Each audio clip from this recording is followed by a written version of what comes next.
Welcome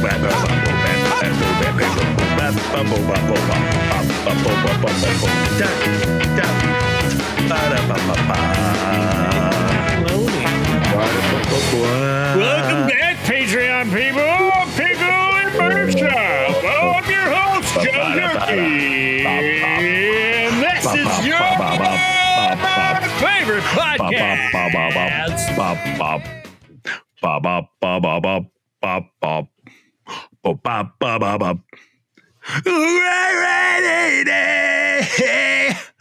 Down in the mud for us. I feel like dancing, song singing, singing. I like that. You made the way. What I like about this scenario is you know the lyrics better than I do. Joy makes the strong.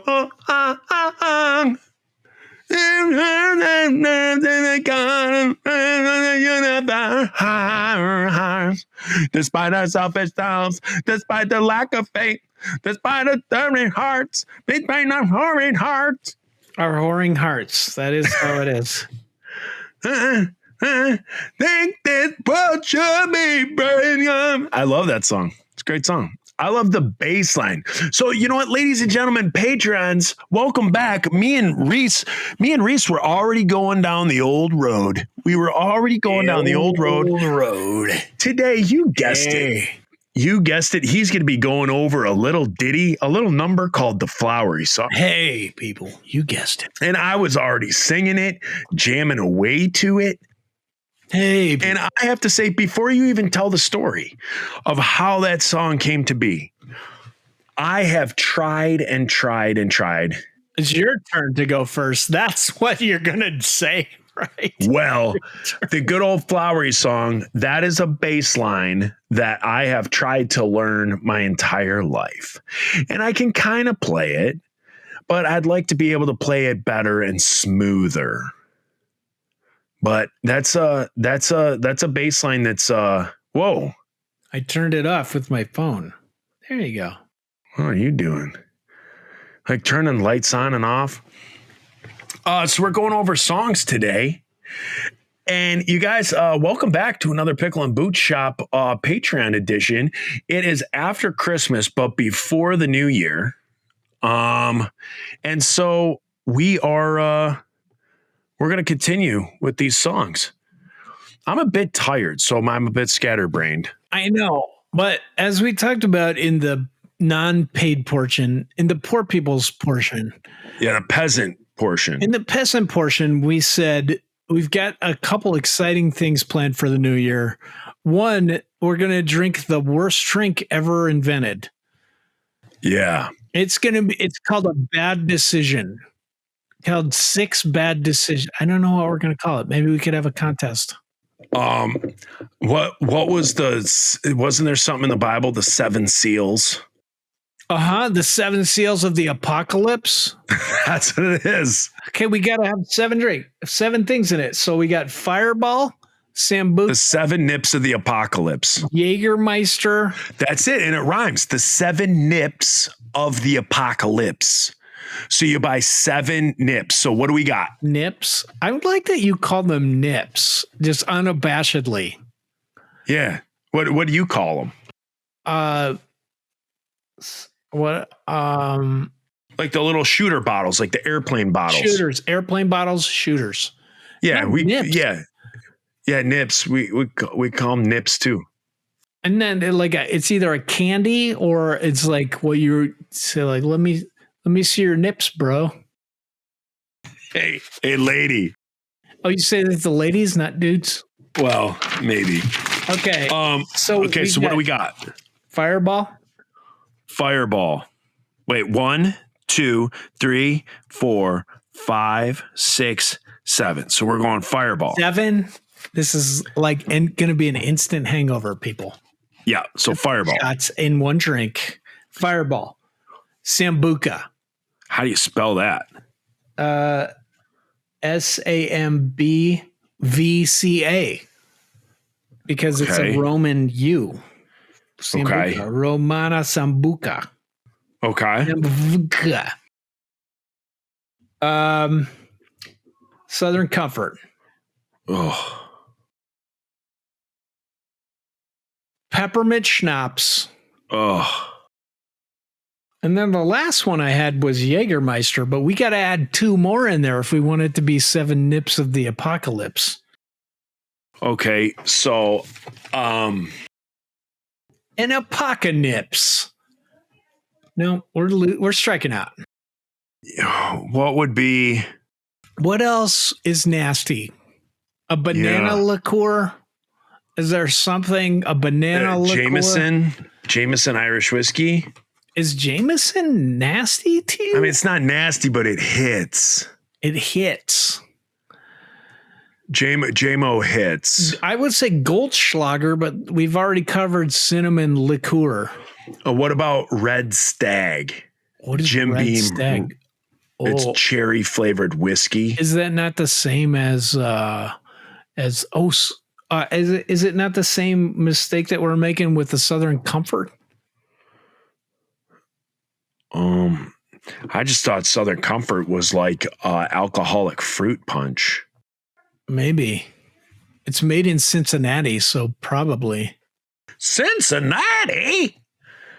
I don't know. Should we have people write in and be like, oh yeah, there's this grape Kool-Aid flavored liqueur that I'd like to recommend? Well, we have to be able to get it in a nip. That's the thing. So it's got to be popular enough.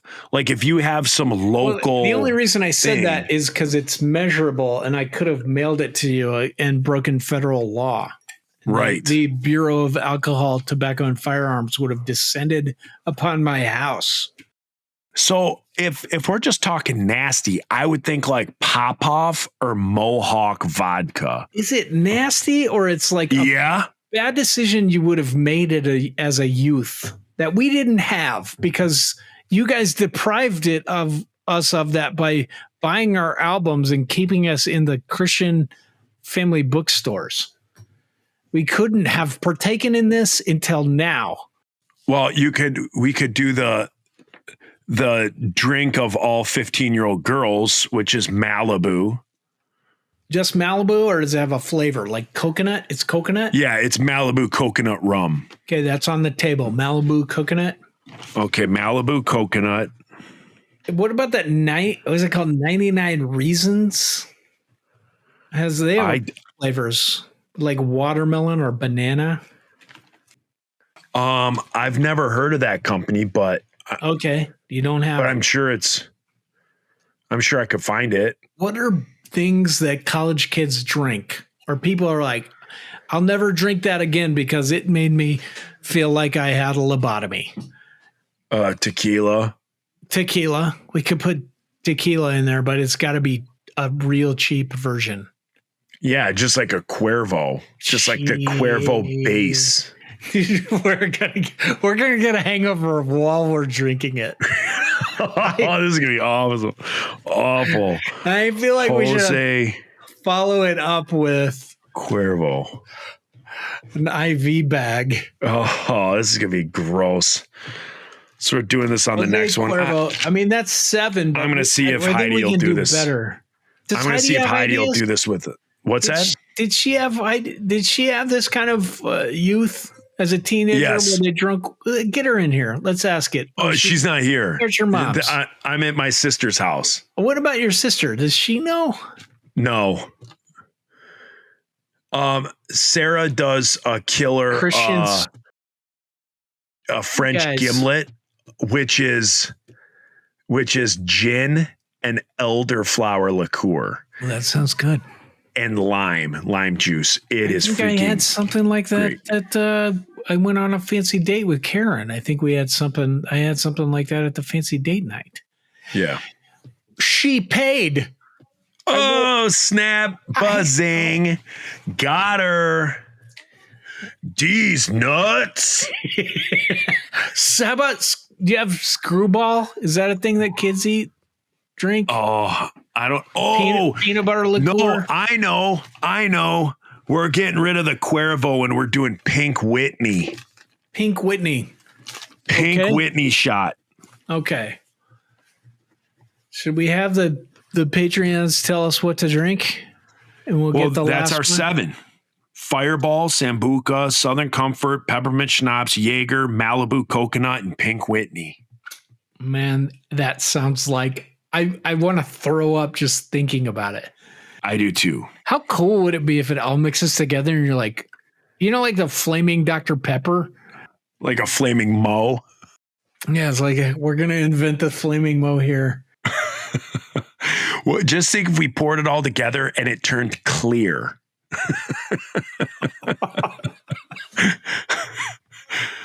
Like we put all those weird liquids together that have different colors and it just goes clear. If you're worried about the silkworm pupa making your intestines bad, it is just going to slough off the entire insides of our GI tract. Like we're just going to be we're going to be shitting out. You know what killed John Wayne? Like that is going to come out of us. Just a 40-pound Duke. It's going to be like, that's why they called him the Duke. That is coming out. The Duke. It's going to come out. It's going to be like so much. You would like a pencil eraser from the 40s when you ate that. It's going to come out like a 4-foot-long beer can. My contact I lost at I swallowed at the Les and Jake show. Yeah. It's all your car there. Keys. The car keys you lost when you were 21 years old. Oh, that's brutal. It's going to happen. We're doing it. All right. We doing it? And I'm going to mail you your Christmas present, or you want to save that for another time? I'll mail it. Oh, you can do that as well. There's 12 days of Christmas, Joe. I've got until January something. Yeah, for sure. Yeah, we're fine. Everything's fine. Now, are we talking songs on this podcast? That's what we started dangling in front of the patronizers. The carrot, the rotten carrot. That is, and you're first. You're up. So, yeah, the last one was Weebles, which ended the Motor City Ska album. So, if we are going chronologically, the next album that we put out was Scalleluja. We had a 3-album deal with Gumshoe Records, and Gumshoe went under. And we were lost in this abyss of, we had a record company that we were signed to. They wouldn't release us, but they also didn't have any money to put out any more of our albums. Did you not get out of your contract just on that? Like, were they still sending you like checks or any like report of that? You could have just been like, yeah, you haven't told us in a year what we made. Yeah. But we were all like 17, 18 years old. And so what ended up happening was Squint came along, Steve Taylor, and his new record label Squint came along, and they asked us and kind of did all the legal end to get a 1-album release. So because we weren't able to put out any albums on Gumshoe, but to stay relevant, we were able to do this 1 album with Squint. And so it was Scalleluja. And like I said, the way Scalleluja came around, everybody knows this. I've said it 1,000 times on this show, is before we started playing originals and writing stuff, we would just practice praise and worship. And so we would ska them up. And then when we started playing our first shows, we only had like 3 original songs. We would play all those in like 7 minutes. So people would be like, play more songs. So we'd be like, let's just play, the praise and worship stuff that we know. So we would do that kind of to fill the time. So when our first album came out and there wasn't any praise and worship on there, people were bummed. So our fans were like, man, it sucked. We would have loved to have heard some of those songs on your album. So we decided to do Scalleluja not as a money grab, contrary to popular belief. Yeah. We did Scalleluia as simply a love letter to our fans. And so the people that were always with us when we first started and you know, we're bummed that when Motor City Ska came out that those songs weren't on that album. So we knew we were at least going to sell 300 copies of Scalleluia to all the people back home that just loved our praise and worship sets so much, and in that part of the set. So we decided to do Scalleluia with Steve Taylor, and we start putting the songs together and figuring out what to do. And the first one off the track is a song by Keith Green. It is called Lord, You're Beautiful. And I love this song. This is a song that even when we got back together this last year, we opened every single show. We opened our Grand Rapids show. We opened our Detroit show. Did you really? Yeah. And we opened Furnace Fest with Lord, You're Beautiful. So it's just a song that I think when you cover it, it just lends itself well to that punk ska sound. And it's just good. And it's fun. Like the lyrics are fun to sing. It's easy to sing. It's easy to like kind of, you can do a lot with it. Like, I'm trying to think, like when I sing it, I take lots of liberties to like with like growling, the way I say certain words. It's very fun, and it's a very fun song to sing. And so Scalleluia kicks off with Lord, You're Beautiful. And it was super fun to record. And anytime you could do a Keith Green song, we always try to do as many as we possibly could. I think we did 2 or 3 on combined on our Scalleluia albums. But yeah, it was a fun one to do. I loved it, and still a great song today. That's all you're going to say about it? Yeah. I'm very invested. Do you have questions about it? Yeah. What made you choose? Well, ask questions. What made you choose this? Did you guys love Keith Green? Who picked? Yeah. So what we did is everybody just kind of picked a few songs that they would like to do. Mm-hmm. And so we kind of went around to each guy like, hey, what's 2 or 3 songs you would like to do? What's 2 or 3 songs you would like to do? And we kind of went around and we everybody like picked a song or 2 for us to do. Bo was a huge Keith Green fan. He's a smart man. And I was familiar with the song. I wasn't familiar with Keith Green. Have you read the biography of him? I have not. No Compromise, bro. Please read it. Okay. It's an easy read. It's so like it's life changing. Yeah. You gotta read it, Joe. And Bo read it, and Bo was like on a huge Keith Green kick. And so I think, he was the one that picked those songs. And yeah, so that's how Scalleluia, the songs came about. It was the songs we had already like sca'd up, and then other songs that we wanted to do that we just kind of picked. And then we're like, what would be the best ones that we could do the best with? And so that one came out, but that's how we picked that one is Bo had read that book. Bo was a huge fan. Nate was a huge fan. And so that's how that got picked. It's rad. I'm so glad you guys did it. I'm glad you're still doing it. I love it. Yeah, it's a great song to come out to as well. Like it was the first song on the album, and it's a great song to come out like in a concert, like the first song to play. It just comes out punchy. It's a good tempo to like start a show with. Just a good, and it's just a great song. Did you guys play it before the album? You played it on the show? Yes, because all our songs we would play prior to recording. Unlike you guys, we would always have finished songs. You're so smart. So, yes. The people in my band are like, well, my part's done. It's fine. Yeah. But like, I think that's so I think that's one, so awesome. But 2, question, You had like a repertoire. Do you hear that? That's my French accent coming through. Yeah, no, it was good.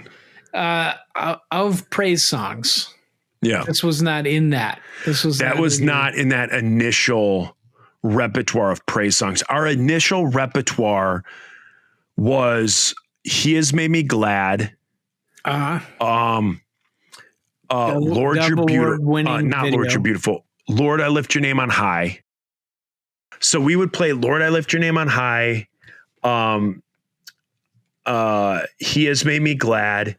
And we would do I Got the Joy, Joy, Joy, Joy, Joy, Joy. I got the joy, joy. So we would play that. Those were our initial like 3 praise and worship songs. Yeah. And then we started kind of like branching out and doing a little more. And Lord, You're Beautiful was kind of in that next tier. Yeah. It's good. I love it. Thank you. Thank you. I loved this whole album, but I have a special place for Keith Green because I had kind of heard his stuff. Like I was like, he looks like a white dude with a fro. Kind of weird. Looks like the 70s. And then I was like, whatever, it's okay. But then I read the book and then I was just like, oh, I got to listen to this guy's stuff.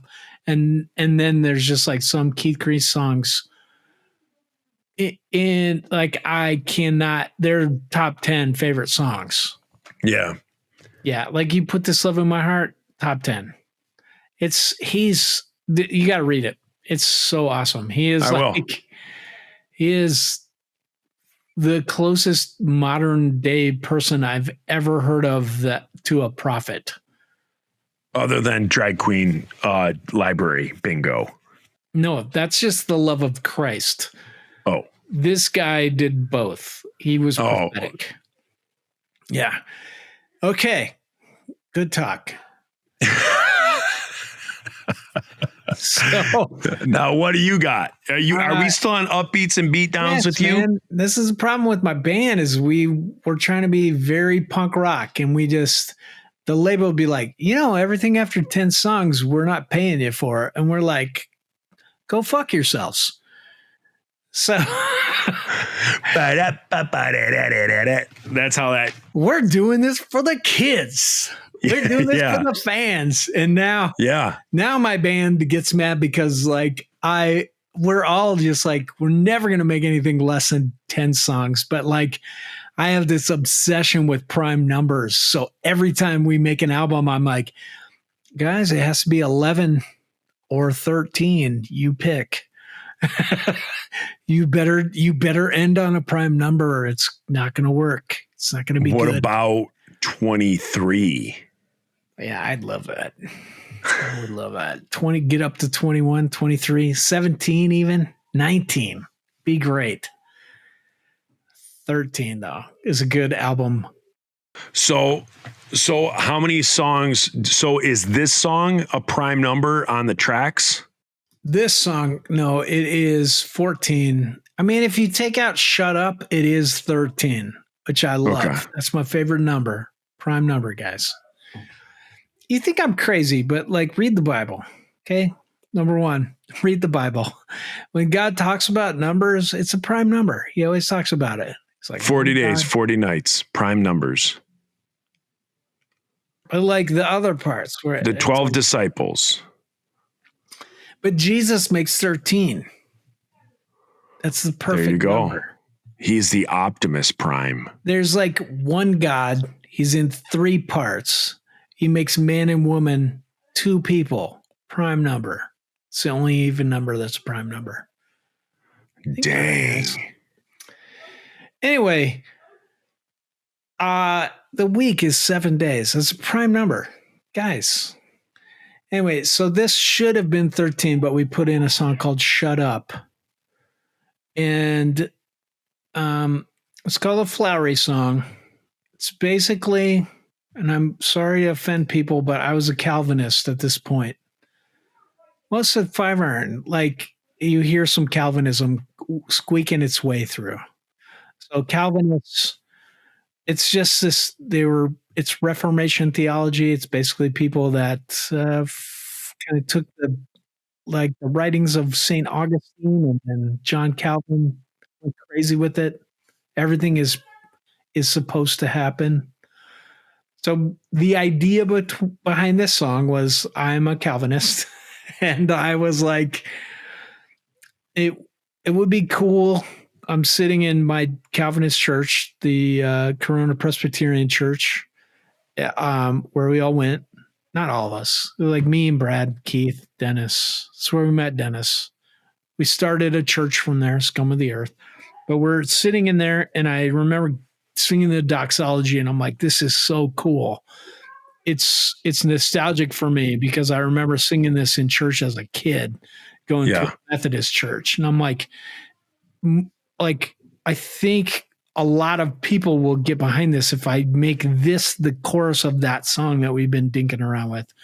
And so I'm like, this is what this song's about. It is about how you need to praise God, no matter how shitty it is or how good it is. Like, you do one because you feel it, and the other one because you believe in all the shit that God is still good, in all the gray, rainy days that God still loves you. Yeah. And I did that song, and I can still say I believe this, and I still need to hear it quite a bit. Less now, but like, you guys have been on the podcast with us for these 2 years, and I need to hear it. Like, I've had a real shitty run for the past year and a half, 2 years, and I'm like going up, but like in all of this, like, I had to keep learning this and relearning this, that God does love me and is good despite the shitty stuff, because I think the shitty stuff makes us who we are. Yeah, absolutely. 1,000%. Like, it's real easy when it's happening to tell God to fuck off and that you don't need any more character. But on the other side of that, you see that he is good and he does love you. I see that. And so this song for me still holds up.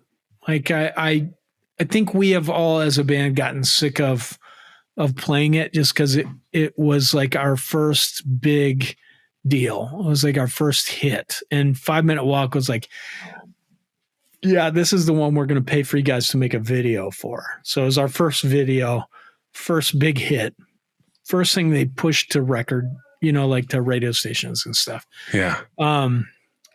What I remember, one of my best memories ever of being in Five Iron, is the first time we went on tour after it had come out on some 5 Minute Walk sampler. Like, it came out, we recorded it in September. This sampler came out like October, and we started a tour in the beginning of November, and then the album didn't come out till like November 22nd. We played at the New Earth Coffee House in Kansas City, Missouri for Sheldon. And I just remember we started playing it, and it had come out. There's like 2 songs on that 5 Minute Walk, like Can You Spare a Dime, Brother sampler. And I just remember did we start with it or another song that was like maybe heavier? I think we did. This might've been our second or third song. Maybe it was first. I don't care. Like, what I remember is that we just started playing it, and all of a sudden the crowd started singing it back to us. And that had never happened. In Denver, I think people sang stuff back because they'd gone to enough shows and they had heard it and just been like, I think these are the words. Yeah. It was never like this. And we had never, we'd been out of the state a couple times, but not a tour. It'd be like 2 shows. We'd play Phoenix and then some show in LA, something like that. Not like you guys who are blessed to live, like in Eastern time zone, Eastern Standard. Yeah. So you could go some places. Yeah. For us, Kansas City, it was a big deal. And all of a sudden the crowd is singing back, and we can't hear. Like I can't hear myself singing because they're singing so loud.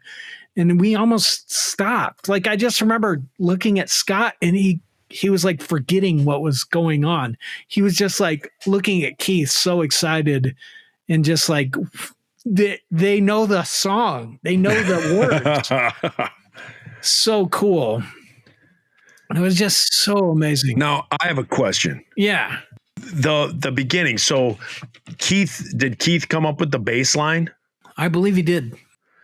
And so is that how, like, when you guys sat down to write that song, was he screwing around with the bass line and you were like, oh, that would be a good beginning? Or that just came to him to be like, we're going to, because it's not like a bass, like, it's not like a walking, like, doon, doon, doon, doon, doon, doon, doon, doon, doon, doon.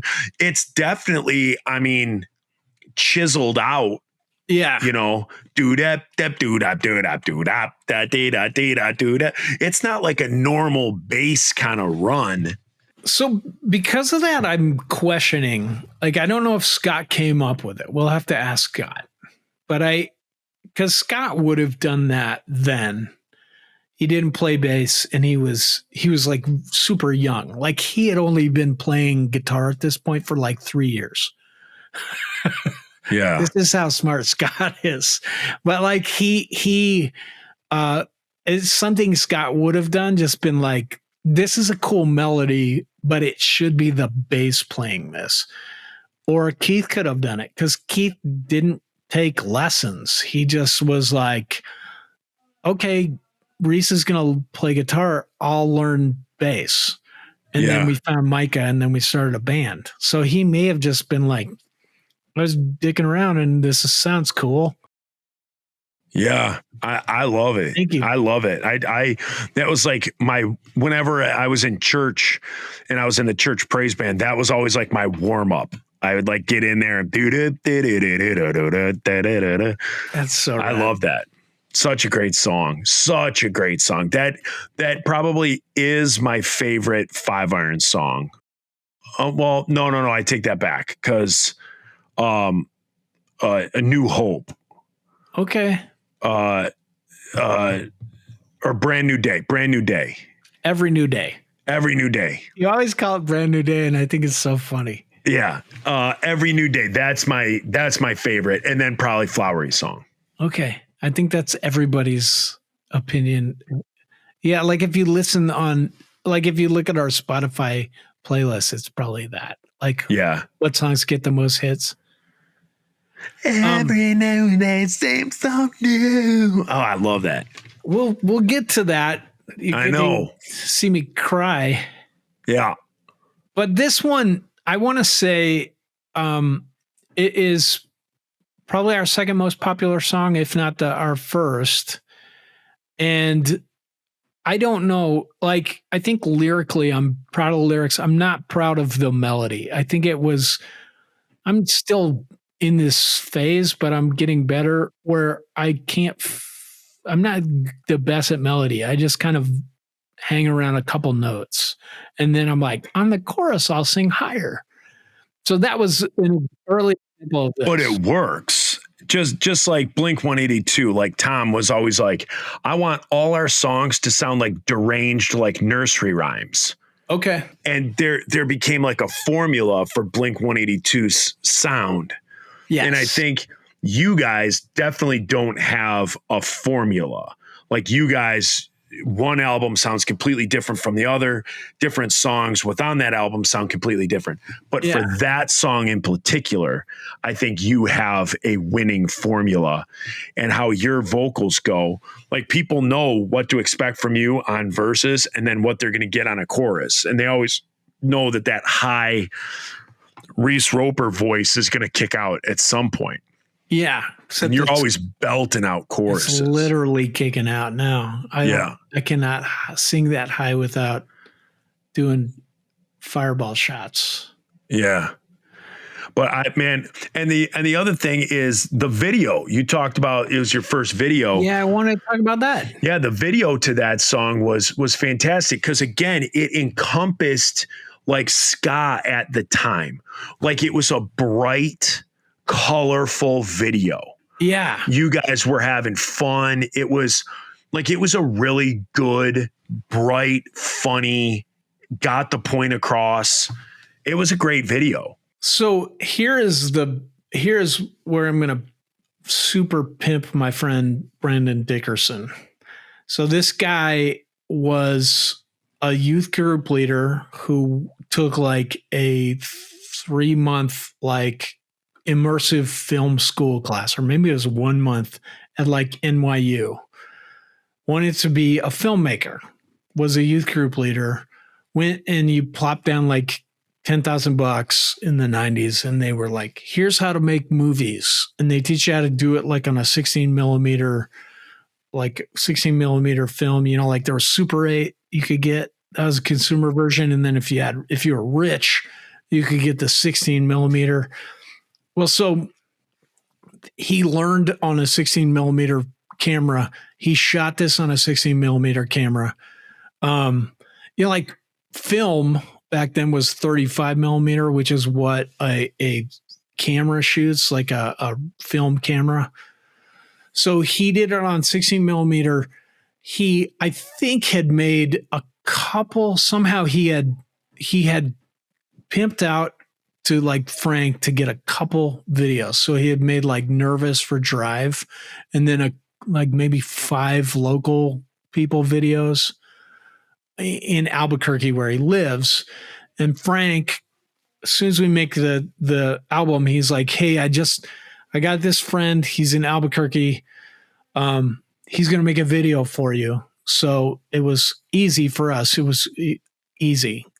Albuquerque is 8 hours from Denver, like everything is from Denver. So we drove to Albuquerque, and this guy just got kids from his youth group to wear all their Halloween costumes. And he's like, I'm just going to make it as crazy and clowny as possible.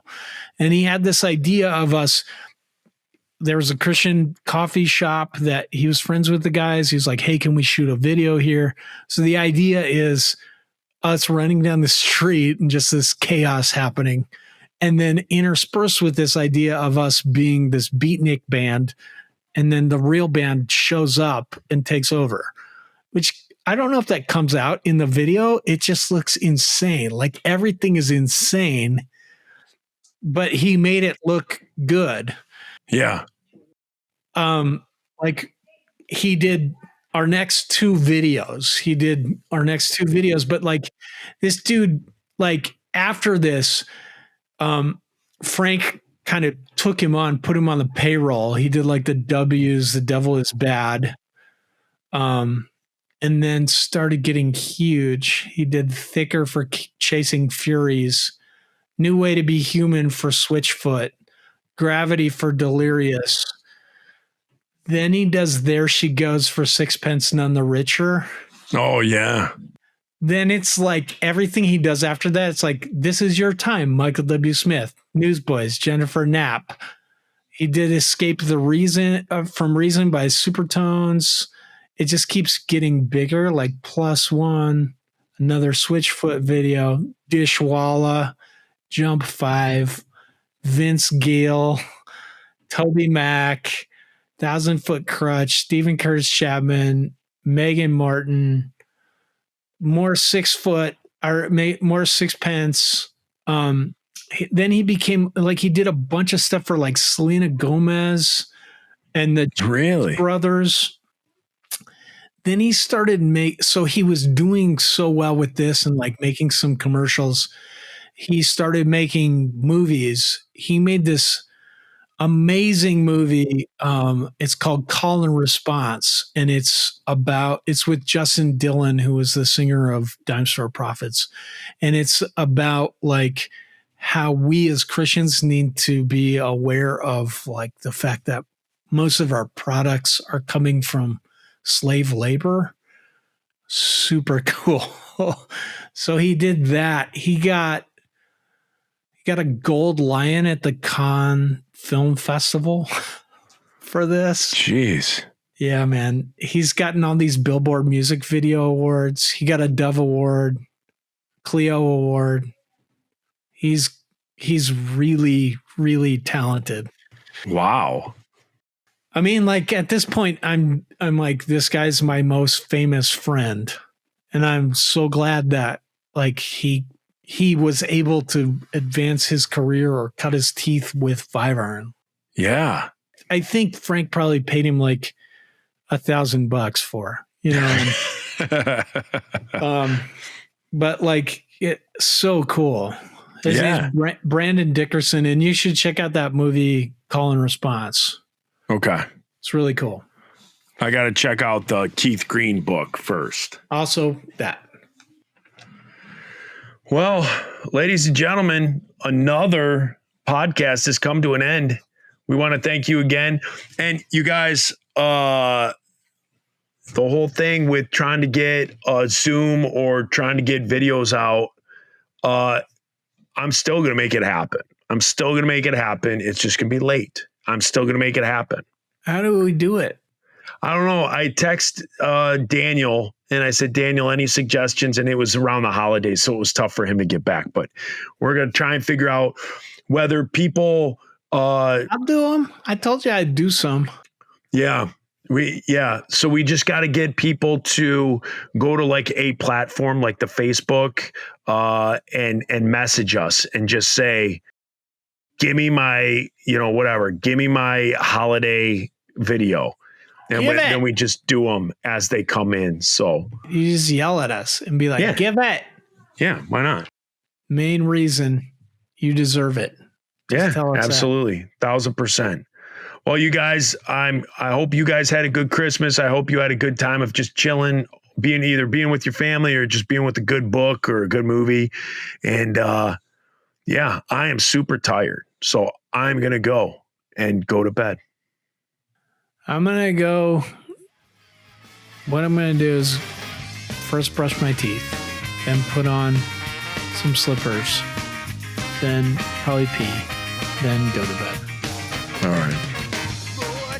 All right, you guys. See you. I don't wet the bed like Jen does. See ya. Here's some pizza. I don't wet the bed. I solid the bed. Oh, that's sweet. Good night, everybody. Yeah.